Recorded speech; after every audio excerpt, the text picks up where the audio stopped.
Masters നമ്മളോടൊപ്പം ഉള്ളത് പുതിയ ടീമാണ്. കോമഡി മാസ്റ്റേഴ്സിന്റെ ഈ വേദിയിൽ സ്കിറ്റിന് മത്സരങ്ങൾ ഇങ്ങനെ ഓരോന്നും നടക്കുമ്പോൾ പുതിയ പുതിയ ടീമുകൾ ഇറങ്ങിക്കൊണ്ടിരിക്കുകയാണ്.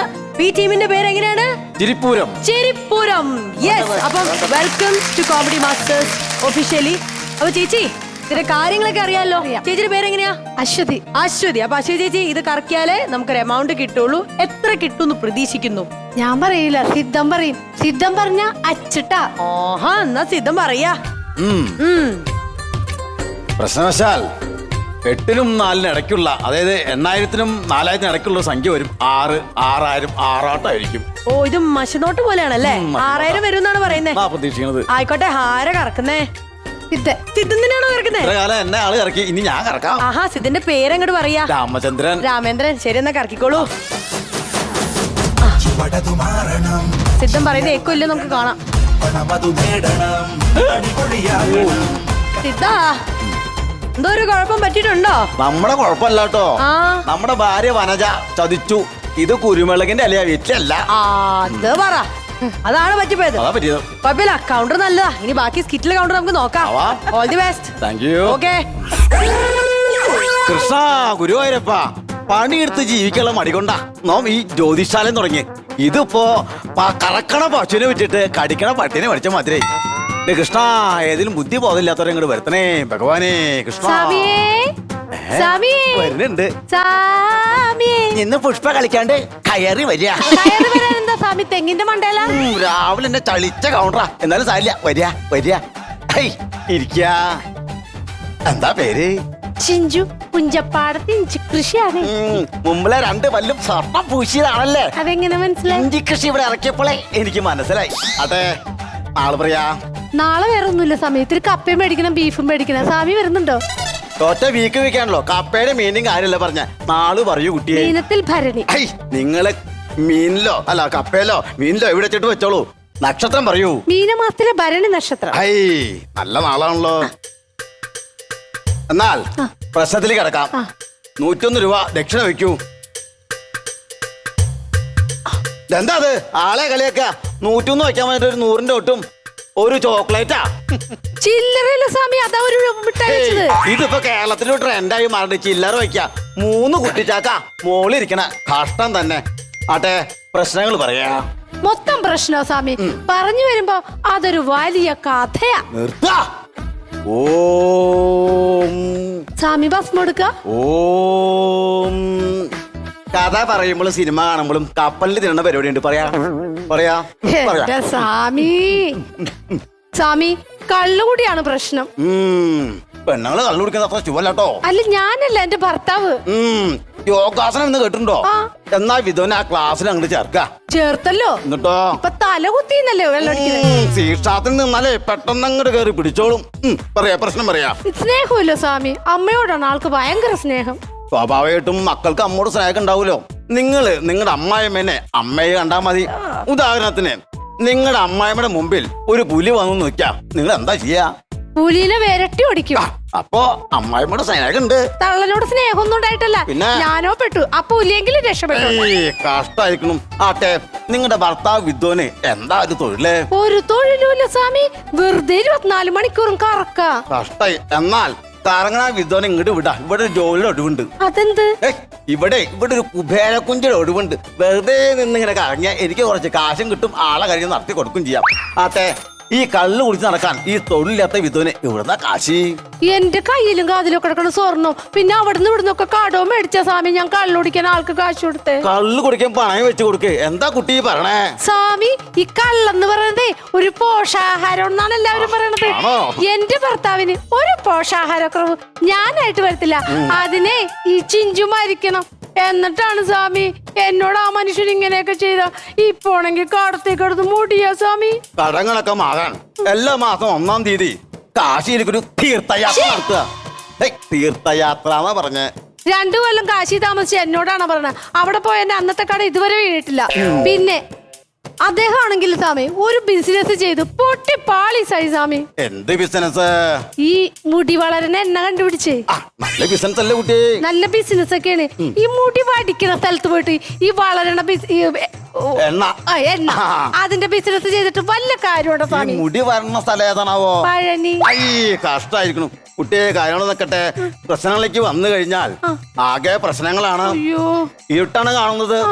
ചന്ദ്രൻ ഒളിച്ചിരിക്കുന്നു. ഒരു പ്രാവശ്യമല്ല സ്വാമി, ഒറ്റ ഒരു പ്രാവശ്യം. പിന്നെ അവന്റെ ശല്യം ഉണ്ടായിട്ടില്ല. ഏത് ചന്ദ്രൻ? പടിഞ്ഞാറേലെ ചന്ദ്രൻ. ഞാൻ പറഞ്ഞത് നമ്മുടെ പ്രഭയോളം നിൽക്കുന്ന നമ്മുടെ അമ്പിളിമാമല്ലേ, അത് ഒളിഞ്ഞിരിക്കുന്ന ഞാൻ പറഞ്ഞേ. അത് ചമ്മല് കൊണ്ടാ സ്വാമി. ചമ്മല് കൊണ്ടോ? ഇത് സ്വാമി, ഈ ചന്ദ്രനിൽ ചന്ദ്രയാൻ പോയെടുത്ത ഫോട്ടോ കണ്ടിട്ടുണ്ടോ? ഇല്ല. അത് കണ്ടാലുണ്ടല്ല പട്ടി പോലും കഞ്ഞവെള്ളം കുടിക്കില്ല. എനിക്ക് ഇഷ്ടമല്ല. കഷ്ടായി കുട്ടി. രാഘു കോപിച്ചു നിൽക്കുന്നു. അത് നമ്മൾ പൂജ ചെയ്ത് പ്രീതിപ്പെടുത്തണം. അത് ഞാനേറ്റ് സ്വാമി, അവൻ നമ്മുടെ പയ്യനല്ലേ. ഞാൻ പറഞ്ഞത് രാഘുവിന് 100 പാലും കൊടുത്ത് പൂജിക്കണം ഞാൻ പറഞ്ഞത്. 100 പറ്റൂല സ്വാമി, ഒരു 250 കൊടുക്കണം. ഇപ്പൊ ചെറിയൊരു പൈൻറ്റ് കിട്ടണമെങ്കിൽ. കളി മാത്രമേ വിടുള്ളൂ അല്ലേ? നല്ല കൊടുങ്ങുള്ളി പറഞ്ഞ പാട്ട് എനിക്ക് അറിയാട്ടോ, മറക്കണ്ട. കുട്ടി ഇരിക്കുന്നത് തീയിലാണല്ലോ, ചുട്ടുകൊള്ളും, പൊക്കത്തിലുണ്ടാവും. എങ്ങോട്ട് ഇങ്ങോട്ട് കയറി വരുന്ന ഇവിടത്തെ കാര്യമല്ല. നിങ്ങളുടെ വീട് ഇരിക്കുന്ന സ്ഥലം ഉണ്ടല്ലോ, അവിടുത്തെ കക്കൂസിന്റെ സ്ഥാനം അഗ്നികോണിലാണ്. അവിടെ ഇരുന്നാൽ ഇരിക്കുന്നോടെ പൊള്ളും, നല്ല പൊക്കത്തിലുണ്ടാവും. അതാ മോൻ പറഞ്ഞത്. അട്ടെ, വീട്ടിൽ മൊത്തം പ്രശ്നങ്ങളാണല്ലോ കുട്ടി കണ്ടുവരുന്നത്. പരസ്പരം സ്നേഹമില്ല, കലഹമാണല്ലോ. മൊത്തം പ്രശ്നവും സ്വാമി. സംശയരോഗം കൊണ്ടേ ആള് വീട് വിട്ടിറങ്ങിപ്പോയി. കുട്ടി സംശയം ഒരു രോഗം തന്നെയാട്ടാ. അതിനൊക്കെ നമ്മുടെ ഭാര്യ വനജ എപ്പോഴും ഭജനയല്ല. ഞാനെന്ന് പറഞ്ഞ ജീവനാണേ. എന്റെ ആയുസിനും എന്റെ ആരോഗ്യത്തിനും വേണ്ടി എന്റെ വനജ കൊണ്ടു തന്ന യന്ത്ര കണ്ടോ? ഇത് യന്ത്രവേലസൊന്നും അല്ല സ്വാമി. പിന്നെ? ഇതിന്റെ പേരാണ് റേഡിയോ കോള്. സ്വാമിയുടെ സഞ്ചാരം കണ്ടുപിടിക്കാനേ. എല്ലാം എന്റെ വനജയുടെ ഭജന. കുട്ടി വീട്ടിൽ ഈ അന്തചിത്രങ്ങളും പ്രശ്നങ്ങളും സംശയം കാരണം വീട്ടിൽ മറ്റു വല്ല പ്രശ്നങ്ങളുണ്ടോ? അദ്ദേഹം ഇപ്പൊ എവിടെയാ? എവിടെയാണെന്ന് അറിയില്ല സ്വാമി, വീട് വിട്ടു പോയില്ലേ. അദ്ദേഹത്തിനെ കണ്ടുപിടിക്കാൻ നമുക്കൊരു പൂജ നടത്തണം. പൂജ പറ്റൂല സ്വാമി, പിന്നെ? നമുക്കൊരു നരബലി നടത്തിയാലോ? അമ്മായിയമ്മ ഇപ്പൊ ഫ്രീ ആണ്. കഷ്ടായി. നാളെ തൊട്ട് പത്രത്തിൽ പേര് വരെ ഇത്ര കൊതിയായോ കുട്ടിക്ക്? പിന്നെ നമുക്ക് ആ വിദ്വാനെ കണ്ടുപിടിക്കാൻ വേറൊരു വിദ്യ കൂടി അങ്ങോട്ട് പ്രയോഗിക്കാം. എനിക്ക് കുറേശ്ശെ ഈ മഷിനോട്ട് അറിയാം. എന്റെ അച്ഛാ, മുത്തച്ഛ, മുതുമുത്തച്ഛ, ദൈവകാരണമാരെ കൃഷ്ണ ഗുരുവായൂരപ്പ, എന്റെ വീട്ടിലേക്ക് മഷി തയ്ക്കുമ്പോ സത്യൻ സത്യനായിട്ടും നസീർ നസീറായിട്ടും തെളിഞ്ഞു വരണേ ഭഗവാനേ. സ്വാമി, സത്യം സത്യമായി എന്നല്ലേ പറയേണ്ടത്? എന്റെ കുട്ടി സത്യനെ വിളിക്കുമ്പോ നസീർ കയറി വന്നിട്ട് കാര്യണ്ടാ? ഇത് തെളിയിൽ സത്യനല്ലേ, അതുകൊണ്ടാ പറഞ്ഞ സത്യൻ സത്യനായിട്ട് തന്നെ വരണം. കുട്ടിയെ താഴെക്കെടി വിട്ടുപോയിട്ടില്ല കേട്ടോ. ഇതിങ്ങനെ കറങ്ങി കറങ്ങി കറങ്ങി കറങ്ങി നിക്ക. അത് നെറ്റ് പ്രോബ്ലം സ്വാമി. Net problem? വിറ്റിലെവിടെ കുട്ടി നെറ്റ്? വിഡ്ഢിത്തരം പറയാതിരിക്ക.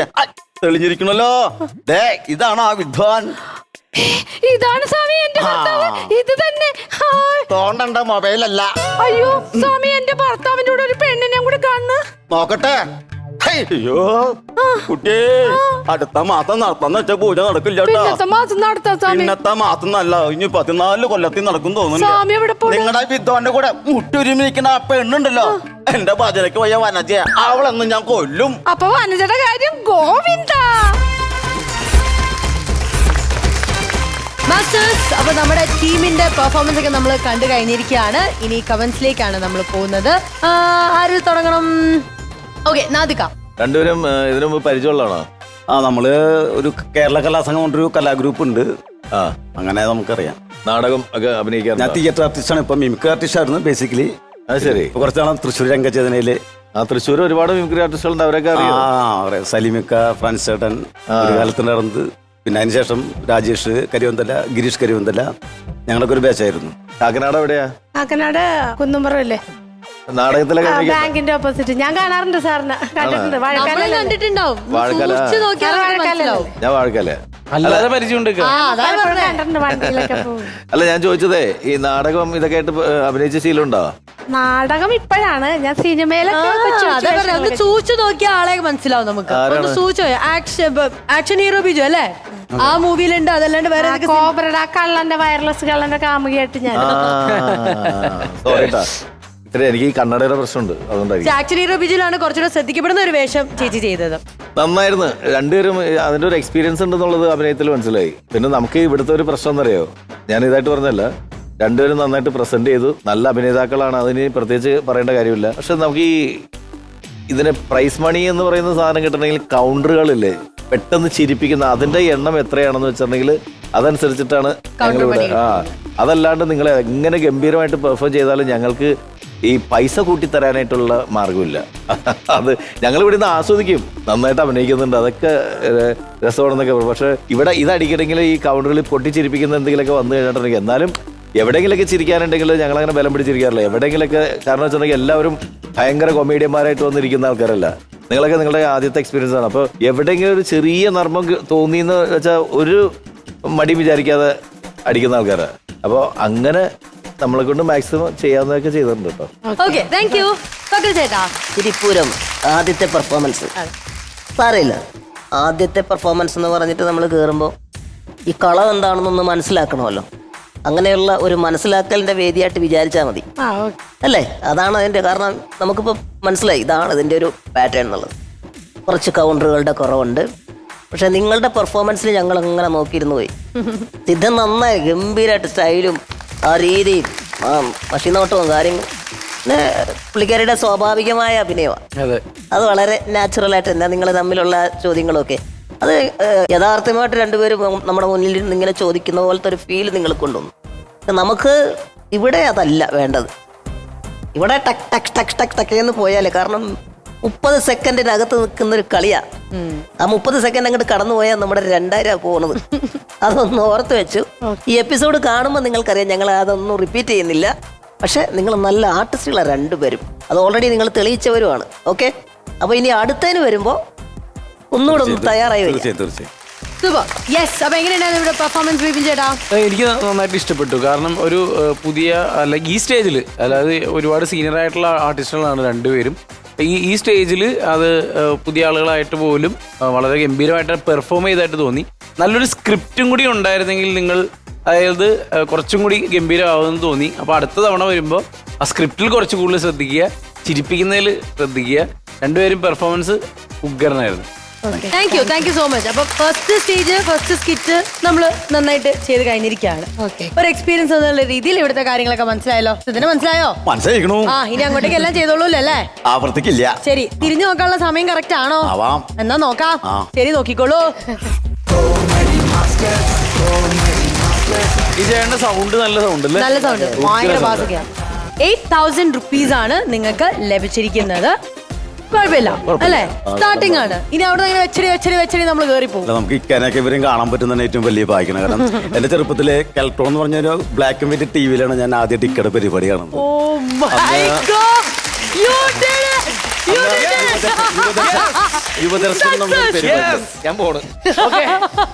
യുവദർശൻ എന്നുള്ള പരിപാടിയിലാണ്. എനിക്ക് ബാക്കിയോട് കേൾക്കണം. അതിന്റെ കൂടെ ഒരു കാര്യം ഇവിടെ നിർഭാഗ്യ വെച്ചാൽ ഇപ്പൊ ഇട്ടിരിക്കുന്ന ബ്ലാക്ക് ആൻഡ് വൈറ്റ് ആയി. അല്ല, മറ്റേ ദൂരദർശന്റെ യുവദർശൻ എന്നുള്ള പരിപാടിയാണ് ഞാൻ ആദ്യം കാണുന്നത്. Black and white. Black and white മതി. സന്തോഷം. ഇന്നത്തെ കണ്ടന്റ് ഇത് കിട്ടിയാൽ മതി ഞങ്ങൾക്ക് എന്നുള്ളത്. കൊള്ളാം. എന്തായാലും നല്ലൊരു എക്സ്പീരിയൻസ് ആയിരുന്നു. നമുക്ക് ഇവിടെ അനുഭവിക്കാൻ പറ്റിയത്. എനിക്ക് ഈ ബാലൻ എന്ന് പറഞ്ഞ പടത്തിന്റെ ഡയറക്ടർ ഒന്നും ഇവിടെ കൊണ്ടുവരുന്ന ഞാൻ അങ്ങോട്ട് വന്നപ്പോ എന്താ പറഞ്ഞ കൈപ്പാങ്ങി മാറിക്കണമെന്ന്. വീട്ടാനുള്ളതാണ്.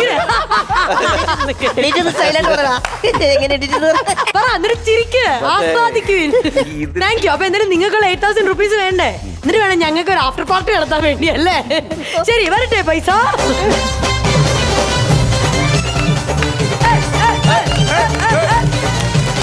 നമസ്കാരം. പൈസ വാങ്ങിക്കോ. 8,000 rupees ലഭിച്ചിരിക്കുകയാണ്. കൺഗ്രാറ്റുലേഷൻസ്. എനിക്ക് താങ്കളെ അങ്ങോട്ടേക്ക് മനസ്സിലായില്ല. ആരാണ്? ഞാൻ തീപ്പൊരി പത്രത്തിന്റെ പത്രാധിപർ കം എഡിറ്റർ തീപ്പൊരി രായൻ. തീപ്പൊരി എന്ന് കേട്ടിട്ടുണ്ടോ? ബെന്നി. അയ്യോ, അതല്ല, അത് സിനിമ. ഞാനെന്ന് പറഞ്ഞാൽ ഒരുപാട് വാരികൾക്ക് വേണ്ടി എഴുതിയ ഒരു മനുഷ്യനാണ്. ഒരു മിനിറ്റ്. തീപ്പൊരി, അതിന്റെ ഇംഗ്ലീഷ് ഫയർ അല്ലേ? ഫയർ.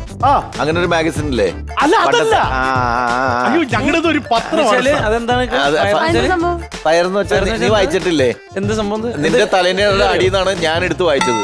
നിന്റെ തലേനയുടെ അടിയെന്നാണ് ഞാൻ എടുത്ത് വായിച്ചത്. Okay, thank you. അയ്യോ, അതല്ല, അത് വേറെ. ഇതൊരു പത്രമാണ്. ഈ പേനയുടെ തുമ്പിലൂടെ വീഴുന്നത് വാക്കുകളല്ല, തീയാണ്, തീ. ഓ, അടിപൊളി. അങ്ങനെ ഉണ്ടെങ്കിൽ അങ്ങനെ തീപുരായിട്ട് എഴുതിയിട്ടുള്ള സാധനം ഇങ്ങോട്ടാ, ഞാനൊന്ന് നോക്കട്ടെ. ഈ കൊച്ചിത് എന്തിനു പറയണത്? ഇതൊന്ന് വീഴുന്ന തീയല്ലേ? അപ്പൊ എഴുതുമ്പോ തന്നെ അങ്ങ് കത്തി പോകൂലേ? അല്ലാതെ എന്തോന്ന് പറയാൻ വേണ്ടിട്ട്. ആയിക്കോട്ടെ, അതെല്ലാം മാറ്റിക്കണം. നിങ്ങൾ പറയുന്ന എല്ലാം നുണയാണ്, നിങ്ങൾ എഴുതുന്നതും നുണയാണ്. നുണയൊന്നുമല്ല സാർ. സത്യം പറഞ്ഞ വാർത്തകൾക്ക് മുന്നിൽ ഞാൻ കണ്ണടയ്ക്കാറില്ല. എന്താ അങ്ങനെ? എന്താന്നോ, പിന്നെ പൈസ കൊടുത്ത് കേബിൾ എടുത്തിട്ട് ടിവിയിൽ വാർത്ത വെക്കുമ്പോ ഞാൻ കണ്ണടച്ചിരുന്ന നാട്ടുകാർ പറയൂല എനിക്ക് ഭ്രാന്താണെന്ന്. വീണ്ടും വീണ്ടും വീണ്ടും ഇങ്ങനെ പറഞ്ഞോണ്ടിരിക്കുകയാണ്. നിങ്ങളിപ്പോ എന്താ ഇവിടെ വന്നേന്ന് പറയൂ. ഇവിടെ വന്ന് ദേ എഴുതി തൊലച്ചളയും ഞാൻ. ആരെ തൊളിക്കും? നിങ്ങളെ തൊലിക്കും. ഒരു കാര്യം മനസ്സിലാക്കണം സാർ, എന്റെ സ്വഭാവത്തെ കുറിച്ച് എന്റെ ഭാര്യ പറയുന്നത് എന്താണെന്ന് അറിയാവോ? ഇങ്ങനെ പട്ടി സ്വഭാവം ഇടും, പട്ടി സ്വഭാവം, അയക്ക നാറി എന്നാണ് അവള് പറയണത്. എനിക്ക് വാർത്തകൾക്ക് മുന്നിൽ വ്യക്തിബന്ധങ്ങളില്ല. ഒരു സംഭവം ഉണ്ടായി. ഞാൻ എന്റെ അയൽവക്കത്തെ ഒരു പെണ്ണുമായിട്ട് ചെറിയൊരു പ്രേമം ഉണ്ടായി. എന്റെ കാമുകി ഇതെന്റെ മാമൻ കണ്ടുപിടിച്ചിട്ട് എന്നെ വീട്ടിൽ നിന്ന് ഇറക്കി വിട്ടു. ഞാൻ വിട്ടില്ല. ഞാൻ എന്റെ കാമുകിയുടെ അമ്മയും ഈ മാമനുമായിട്ട് അവിഹിത ബന്ധമാണെന്ന് പത്രത്തിൽ എഴുതി. എന്നിട്ടിപ്പോ അവര് രണ്ടുപേരും സുഖമായിട്ട് 2 കുട്ടികളുമായിട്ട് എവിടെ ജീവിക്കുന്നു. പക്ഷെ മാമി തേഞ്ഞ് ആ കള്ളക്കിളവിക്ക് അങ്ങനെ തന്നെ വേണം. എന്തെന്നറിയാമോ? രാവിലെ കട്ടൻ ചായ ഇടാൻ എന്തുമാത്രം കൊതുമ്പും ചുട്ടും കിടന്നാലും അവർക്ക് എന്റെ തീപ്പൊരി പത്രം മതി. സത്യം പറഞ്ഞ എന്റെ തീപ്പൊരി രായൻ തീ കിടന്ന് ഉരുവണത് എത്ര പ്രാവശ്യം ഞാൻ കണ്ടിട്ടുള്ളത് അറിയാവോ? നിങ്ങൾ പഠിക്കണ്ട. നിങ്ങളെ ഞാൻ എന്റെ തീപ്പൊരിയിലൂടെ എഴുതി പ്രശസ്തരാക്കുമ്പോ ഇവരെ കൊണ്ടുപോവാണോ? കൊണ്ടുപോവാ. ഈ തീപ്പൊരിയിലൂടെ എഴുതി ഞാൻ കയറ്റി വെക്കും ഇവരെ. മിക്കവാറും നടക്കും ഇതൊക്കെ. അല്ലേ? ഒന്നുമില്ല. എന്നാ കൊണ്ടുപോട്ടെ. കൊണ്ടോക്കോ. പിന്നെ നമ്മളെ പറ്റി ഇവിടെ നടന്ന കാര്യങ്ങളൊന്നും എഴുതാൻ നിൽക്കണ്ട. അതൊക്കെ ഞാൻ ഇവിടെ ഹാൻഡിൽ ചെയ്താൽ ഞാൻ നോക്കിക്കോളാം. ആയിക്കോട്ടെ. Thank you. ബൈ. പൊക്കെ നിങ്ങളെ പറ്റി പൊക്കി എഴുതാൻ വേണ്ടി പോവാം. അങ്ങനെ അത് കഴിഞ്ഞിരിക്കുകയാണ്. അപ്പം മാസ്റ്റേഴ്സ്, നമ്മളിനി എന്താണ് ചെയ്യാ? കാര്യം ഇവിടെയൊക്കെ ആയി നിൽക്കാണ്. ഒരു നല്ല ക്ലൈമാക്സ് ബിബിൻ ചേട്ടാ നമുക്ക് കിട്ടി. അത് അവിടെ തന്നെ അങ്ങനെ സേഫ് ആക്കി വെച്ചോല്ല. നമുക്ക് വളർത്തണം. ഇനിയുള്ള എപ്പിസോഡ് വളർത്തണം അല്ലേ? ശരി, ആയിക്കോട്ടെ. നമുക്കപ്പോ അതങ്ങ് ആഘോഷമാക്കാം. പക്ഷെ എപ്പോഴെങ്കിലും നമ്മൾ പെടും. ഓക്കെ, അതൊരു വാണിംഗ് ആണ്. അപ്പൊ ഞങ്ങൾ ഇനി ആഫ്റ്റർ പാർട്ടിക്ക് പോകാൻ പോകണം. ഇതൊന്ന് ആഘോഷിക്കണം ഞങ്ങൾക്ക്.